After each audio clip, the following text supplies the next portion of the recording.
America में एक और अफगान शहरी दहशतगर्दी के केस में पकड़ा गया। अमेरिकी रियासत वर्जीनिया से जान शाह सफ़ी नामी अफगान बाशिंदे को दाइश की मुआवनत के इल्जाम में गिरफ्तार किया गया है।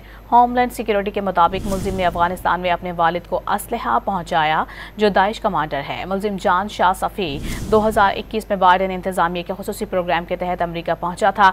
ये उन अफगान शहरियों में से था जिन्होंने अफगानिस्तान में अमरीकी हुक्काम की मदद की थी, मगर फिर तालिबान हुकूमत आने के बाद ये लोग अमेरिका चले गए थे। अमेरिका में एक और अफगान शहरी दहशतगर्दी के केस में पकड़ा गया। अमेरिकी रियासत वर्जीनिया से जान शाह सफ़ी नामी अफगान बाशिंदे को दाइश की मुआवनत के इल्जाम में गिरफ्तार किया गया है।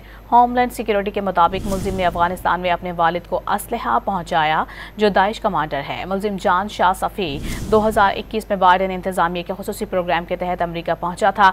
ये उन अफगान शहरियों में से था जिन्होंने अफगानिस्तान में अमरीकी हुक्काम की मदद की थी, मगर फिर तालिबान हुकूमत आने के बाद ये लोग अमेरिका चले गए थे।